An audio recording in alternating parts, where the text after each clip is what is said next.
அன்பே சிவம் மனமே குரு என்றுணர்த்திய குருவே போற்றி. எனக்குள் இறைவனை உணர வைத்த குருவே போற்றி. வணக்கம் சாமி. ஒரு சின்ன கேள்வி சாமி.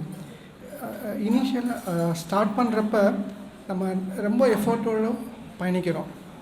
ஆனால் போக போக எஃபர்ட் பண்ணணும்னு நினைக்கிறோம், ஆனால் சமயத்தில் கீழே விழுந்துடுறோம்.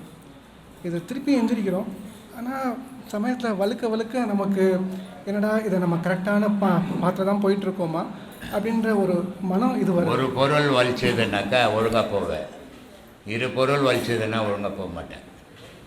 ஏன்னா ஒரு பொண்ணு பார்த்து ஒரு கல்யாணம், புது கல்யாணம் ஆச்சுன்னா அந்த மாப்பிள்ளை எப்போ வருவான்னு பொண்ணு எதிர்பார்ப்பா, பொண்ணு எப்போ வருவான்னு மாப்பிள்ளை எதிர்பார்ப்பா, ரொம்ப ஆர்வமாக இருப்பாங்க. அதே ஒரு 6 மாதம் போச்சுன்னா சரி அவன் எப்போனா வரட்டுமே, இவன் எப்போனா வரட்டுமேன்னு ஆகிடும், ஏன்னா பயிற்சி ஆகிடுச்சு. அந்த மாதிரி இந்த பாடமாகப்பட்டது முதல்ல வேகமாக போனீங்க, போகும்போது அப்புறமா என்ன போச்சுன்னா குடும்பம் ஒரு பக்கம் வலிக்குது. குடும்பம் வலிக்கும்போது அதில் வேகம் குறையுது. திருப்பி என்னடா நம்ம இதை விட்டுட்டுமே திருப்பி ஓடணும்னு ஓடும்போது திருப்பி வேகமாக ஓடிடுது, திருப்பி குடும்பம் வலிக்குது. அப்போது இது ரெண்டுக்கும் போராட்டம் தான். இது இந்த பாடம் இந்த குடும்பத்துக்கும் தெய்வத்துக்கும் போராட்டம் தான், இடையில நீ. ஆனால் இதை போராடி தான் ஜெயிச்சாகணும், வேறு வழியே கிடையாது. ஏன்னா இப்போ தான் சொன்னேன், 75 750 பொம்பளைங்க ஒரு ஆசிரமத்தில் அனாதையாக இருக்கிறாங்கன்னு. இன்றைக்கி உனக்கு வருமானம் இருக்குது, இன்றைக்கி உன் உடலில் பலம் இருக்குது, உங்கள்கிட்ட பணம் இருக்குது, அதனால் உன் குடும்பம் உன்னை எதிர்பார்க்குது, அதனால் உன்னை விடமாட்டேங்குது. ஆனால் நாளைக்கு உன் பணமும் போய் உன் உடலில் பலமும் போச்சுன்னா உன்னை ஓரமாக போய் உட்காருன்னிட்டோம். அந்த உட்காரும் போது உனக்கு யாரும் திக்கு இருக்க மாட்டான், அன்றைக்கி இந்த தெய்வந்தான் திக்கு இருக்கும். அதனால தான் சொன்னான், திக்கற்றவருக்கு தெய்வமே துணை என்னும். அதனால் தெய்வந்தான் மனிதனுடைய பிறப்புலேருந்து இறப்பு வரைக்கும் கூட வரக்கூடிய சக்தி. அதுக்கு மட்டும்தான் உன் மனைவிக்கு கிடையாது, உன் தாய்க்கு கிடையாது, உன் தகப்பனுக்கு கிடையாது, யாருக்கும். எல்லாம் இடையில் வந்தவங்க, இடையில் போகிறவங்க. நம்ம வாழறதே ஒரு சுற்றுலா இடம் மாதிரி தான், ஒரு டூரிஸ்ட் சென்டர் தான். எல்லாரும் வரோம், எல்லாரும் சேர்றோம், எல்லாரும் பேசுகிறோம், எல்லாரும் பழகுறோம். அவங்க வசதிக்கு ஏற்ற மாதிரி செலவு பண்ணி இருக்கிறான், இங்கே வசதி முடிஞ்சவொடனே கிளம்பிடுறான். அந்த மாதிரி மூச்சுன்ற பணம் மனுஷங்கிட்ட எவ்வளோ இருக்குதோ அந்தந்த வசதிக்கு ஏற்ற மாதிரி அவன் இங்கே வாழறான். அந்த மூச்சுன்ற பணம் அவனுக்கு செலவழிஞ்சோன்னு அவன் பயணம் கட்டிடுறான்.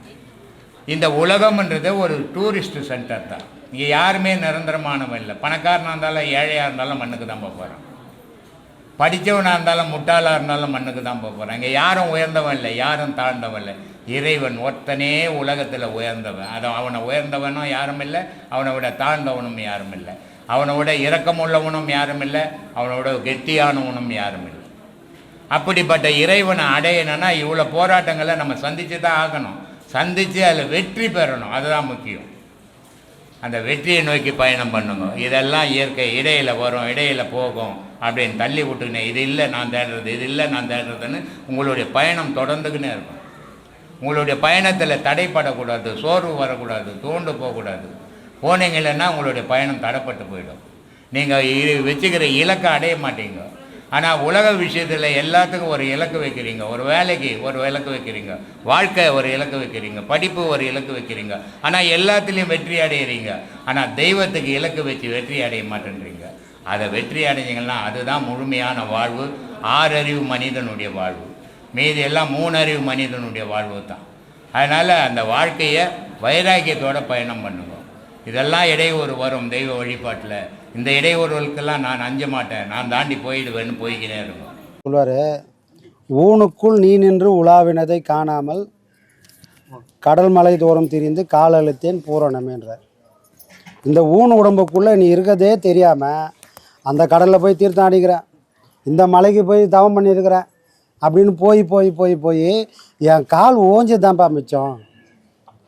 கேட்கக்கூடிய காது இருந்தால் சொல்லக்கூடிய சொல்லு நம்ம கேட்கும், பார்க்கக்கூடிய பார்வை இருந்தால் காணக்கூடிய காட்சிகள் கிடைக்கும். அப்போ காணாத காட்சியை பார்க்கணும் அப்படின்னு சொன்னால் அந்த கண்ணுக்கான வேலையை நம்ம முயற்சி பண்ணணும். கேட்கக்கூடாத விஷயங்களை புரிஞ்சுக்கணும், நாம் கேட்கணும்னு சொன்னால் அந்த காதை நாம் உருவாக்கிக்கணும். அது ரெண்டுமே இருக்கக்கூடிய ஒரே இடம் இந்த புருவ மையம்தான். கண்ணும் காதுமாக இருக்கக்கூடிய ஒரு பொருள் மட்டுமே காணாததையும் கேட்க முடியாததையும் உணரக்கூடிய வல்லமை நமக்கு கிடைக்கும். அப்போ அங்கே போய் நாம் நின்று அங்கே போய் நாம் அந்த இன்பத்தை அனுபவிக்கக்கூடிய சக்தி நமக்கு இருக்குன்னு சொன்னால், அதற்கப்புறம் அவன் கூட நடத்தக்கூடிய எல்லா நாடகத்தையும் நமக்கு உணரக்கூடிய அந்த வல்லமையும் நமக்கு கிடைக்கும். அப்போ நாம் கீழ்நிலையிலிருந்து போனால் அவங்க சொல்கிறதும் காட்டுறதையும் நம்மளால் உணர முடியாது. ஆனால் இங்கே இருக்கக்கூடிய பொருளை அங்கே கொண்டு போய் சேர்த்து அந்த இடத்துல நின்று நாம் தொடர்ந்து அங்கேயே நிற்க இந்த ஒரு பொருள் கண்ணாவும் காதாவும் நின்று நமக்கு இது வரைக்கும் உணர்த்தாத எல்லாத்தையும் உணர்த்தக்கூடிய ஒரே இடமா அந்த இடம் இருக்கும். இது அவங்களோட அனுபவம் மட்டுமானா இல்லை, இது எல்லாரோட அனுபவமும் தெரியும். ஒரு அம்மா எதுவும் இருக்காங்க, ஸ்காட்லாந்தில் இருக்காங்க. ஒரே ஒரு முறை தான் வந்தாங்க. இங்கே வரவே இல்லை. பாடம் மட்டும்தான் அவங்க நம்ம கேட்பாங்க, உபதேசம் கேட்டுன்னு இருப்பாங்க. அவங்க மரணம் செத்து போயிடலாம் அப்படின்னு போகும்போது ஒரே ஒரு வீடியோ ஒன்று போகுது. சாகத்துக்கு முன்னாடி ஒரு வீடியோ கேட்குறாங்க. அப்போ தான் முதல்ல யூடியூப்பில் அந்த குரலையும் அவங்க கேட்குறாங்க. அது வரைக்கும் அவங்க 1000 பேரோட பேச்செல்லாம் கேட்டிருக்காங்க. ஆனால் இதுக்கப்புறம் என் வாழ்க்கை வேணாம். யார்? ஸ்காட்லாந்தில் இருக்கிற ஒரு அம்மா. இதுக்கப்புறம் என் வாழ்க்கை வேணாம், இந்த வாழ்க்கைன்றது எனக்கு பிடிக்கவே இல்லை, நான் செத்தே போயிடலாம் அப்படின்னு செத்து போகலான்னு ஒரு முடிவு எடுத்ததுக்கப்புறம் ஒரே ஒரு குரல் வருது. அந்த குரல் ஒரே ஒரு வீடியோ. அந்த வீடியோவும் பாருங்கள். உன்னோட உயிரை எடுக்கக்கூடிய அந்த சக்தி உனக்கு இல்லைடா. உயிரை கொண்டு வந்தது இறைவன் தான், கொண்டு போக போகிறதும் இறைவன் தான்.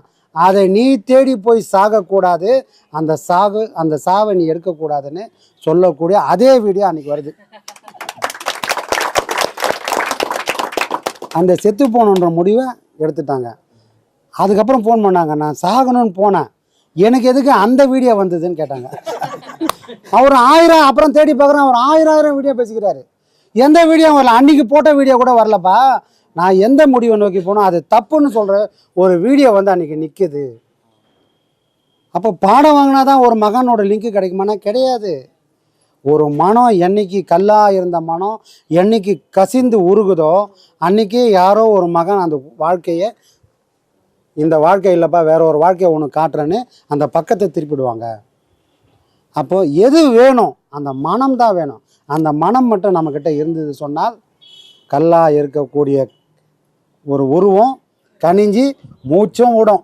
50 சிலையிலையும் மூச்சு விடும். அந்த கண்ணும் திறந்து மூடும்.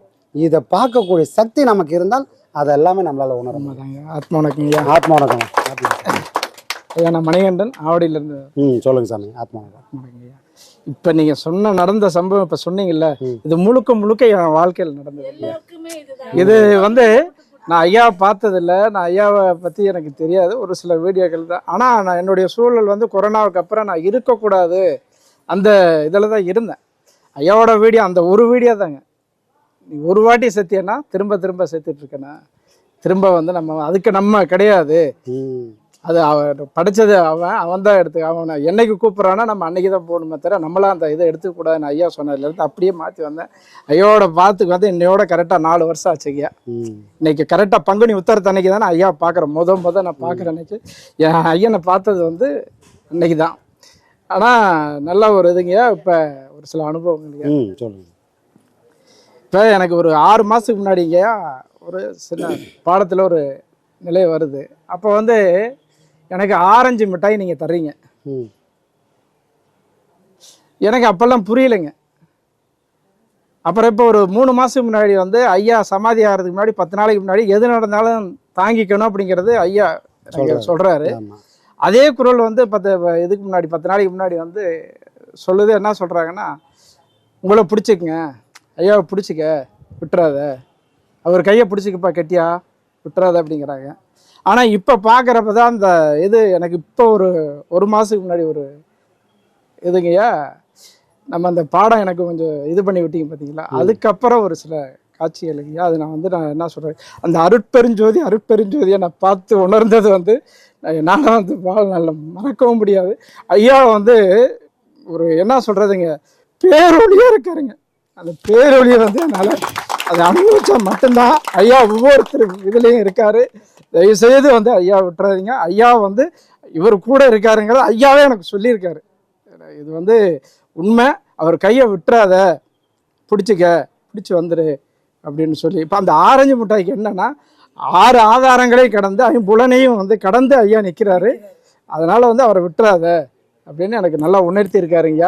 இப்போ போன வெள்ளிக்கிழமையும் அதே மாதிரி போயிருந்த ஐயாவோட ஆசிரமத்துக்கு யாரும் கிடையாது, நான் மட்டும்தான் இருக்கேன். வெளியில் கேட்டில் நின்று நான் சாமி கும்பிட்டுருக்கேன். ஐயாவை பார்த்து நான் இது பண்ணிகிட்ருக்கிறேன். பண்ணிகிட்ருக்கிறப்ப நான் நேரடியாக இது பண்ணல. அங்கே வந்து இப்படி டக்குன்னு தட்டி யாருமே உள்ள இல்லை, தட்டி நேரம் ஐயாவோட பெரிய ஃபோட்டோ இருக்குது பார்த்தீங்களா, அதுலேருந்து நேரடியாக பார்த்தா எப்படி அந்த ஒளி அந்த இதோட பார்க்குற மாதிரி பார்க்குறாருங்க. பார்த்து நல்லா ஆசீர்வாதம் பண்ணிவிட்டு அப்புறம் சிவன் கோயிலில் போய் கொஞ்ச நேரம் உட்காந்துருந்துட்டு அங்கே பாடம் பண்ணிவிட்டு அப்படியே வந்தாங்கய்யா. நல்லா சிறப்பான ஒரு இதுங்கய்யா. ஆனால் ஐயாவோட நிலையை வந்து நம்ம சாதாரணமாக எல்லாரும் நினைக்கிறாங்க, அது ரொம்ப தப்பான ஒரு இது. எனக்கு நல்லா ஐயா உணர்த்தி இருக்காரு. தயவுசெய்து வந்து என்றைக்குமே வந்து ஐயாவோட கருத்தை நம்ம என்றைக்கும் ஒற்றுமையாக இருந்து வலுப்படுத்தணுங்கிறது என்னோட வேண்டுகோள்.